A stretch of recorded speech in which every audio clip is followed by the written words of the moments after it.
Ktoś znany kiedyś, zapytany o to, co by zrobił i co odwiedził, gdyby miał tylko jeden dzień na Sycylii, to bez wahania odpowiedział Taormina. Wzbudza skrajne emocje. Naczytaliśmy się wielu opisów, że jest to najpiękniejsze miejsce na Sycylii, a z drugiej strony jest to najbardziej gwarne, najbardziej zatłoczone, najbardziej turystyczne i nastawione na turystów w tym negatywnym sensie miasta. Dzisiaj zabieramy Was do Taorminy i postaramy się sprawdzić na własnej skórze, czy faktycznie warte jest to miejsce odwiedzenia, co warto tutaj zobaczyć i czy jest tutaj aż tak strasznie komercyjnie i turystycznie.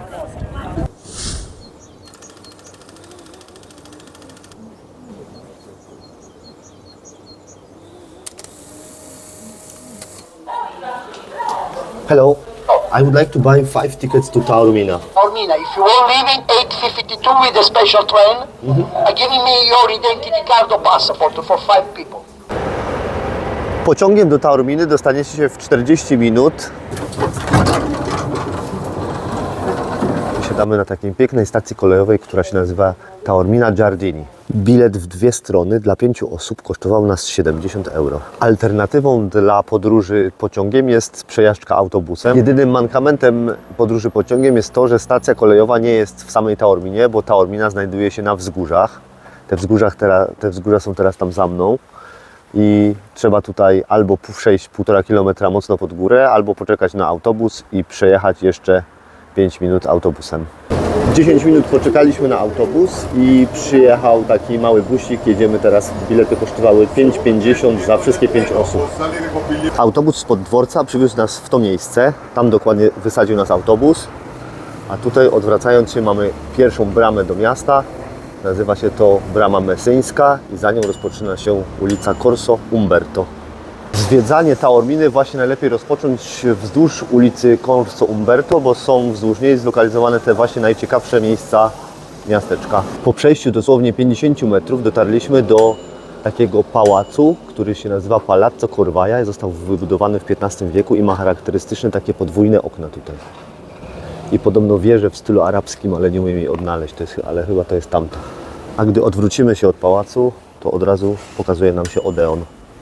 Wstęp jest bezpłatny, a kiedyś pierwotnie odbywały się tutaj występy muzyczne.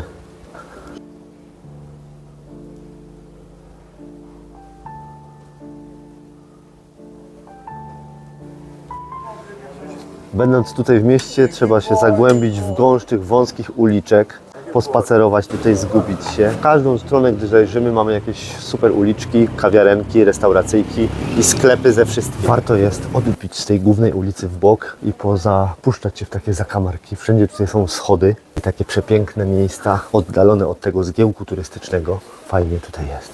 Detale zdobiące te wszystkie budynki są po prostu piękne.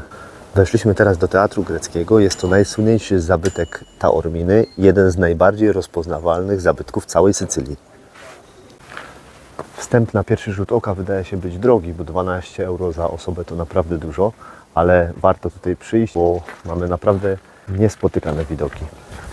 Teatr ten został zbudowany przez Greków, a później przebudowany przez Rzymian i dostosowany do występów gladiatorów. A co najważniejsze, to miejsce jest naprawdę ogromne i jak tu przyjdziecie, to spokojnie możecie tutaj spędzić godzinę albo nawet dłużej. Panorama rozciągająca się z widowni tego teatru jest zaliczana do jednych z najpiękniejszych w całej Europie. My zrobiliśmy sobie tutaj fajną przerwę, usiedliśmy na słońcu, poszliśmy do kawiarni, wypiliśmy pyszną kawę i zjedliśmy wspaniałe ciastka. Jak przyjdziecie tutaj, to po prostu siądźcie i odpocznijcie. Ten widok na Etnę jest po prostu niesamowity.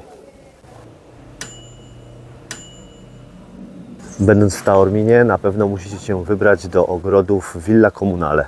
Wstęp tutaj jest wolny, a od Teatru Greckiego to jest spacer dosłownie 10 minut i idzie się głównie w dół. Są to ogrody ufundowane w XIX wieku przez angielską arystokratkę. Pani nazywała się Florence Trevelyan i zakochała się w Taorminie i zamieszkała tutaj. Na środku parku stoi taka wieża, która wygląda jakby była nieco w chińskim stylu, a służyła ona fundatorce do obserwacji ptaków. Dotarliśmy teraz na pewno do najpiękniejszego placu w całej Taorminie. Nazwa tego placu to jest Piazza 9 kwietnia. Mamy tutaj mały kościółek San Agustino i taki imponujący kościół San Giuseppe. Ze schodów kościoła mamy piękny widok na bramę Porta di Mezzo i wieżę zegarową. Ta wieża zegarowa nazywa się Torre del Orologio i pochodzi z XVII wieku. Na pewno warto przyjść na plac katedralny. Plac nosi taką nazwę z powodu tej katedry, która tutaj jest. Powstała w XIII wieku katedra świętego Mikołaja. Na placu uwagę Waszą zwróci na pewno piękna barokowa fontanna z rzeźbami koni, które z pysków leci im woda i woda jest zdatna do picia.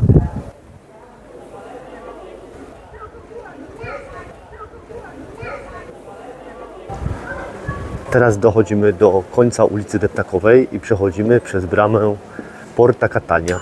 I zaraz za bramą przechodzimy do takiego pięknego punktu widokowego. Nazywa się to Tarazzo Panoramica.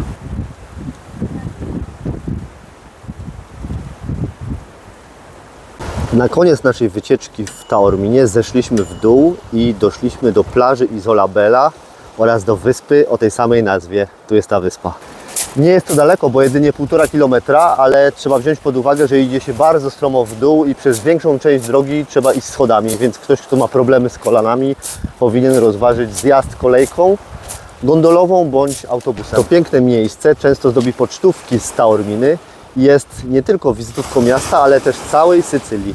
Podsumowując naszą wycieczkę do Taorminy, muszę powiedzieć, że jesteśmy bardzo pozytywnie zaskoczeni tym miejscem. Myśleliśmy, że faktycznie będzie to bardzo turystyczne miejsce, będzie tutaj wszystko nastawione tylko i wyłącznie na turystów, a w tym momencie roku, w którym jesteśmy, czyli na koniec stycznia, praktycznie większość takich lokali typowo pod turystów jest pozamykanych. Te wszystkie miejsca, które sprzedają pamiątki dla turystów i takie inne duperele też były zamknięte, ale mogę się domyślić, że w sezonie, kiedy tutaj jest pełno turystów i to wszystko funkcjonuje, to jest tutaj niezła zadyma.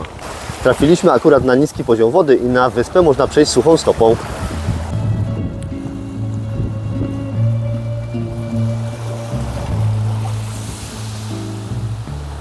Naszym zdaniem, jeśli chcecie odwiedzić Taorminę, to wpadajcie tutaj w styczniu. Cześć, pa!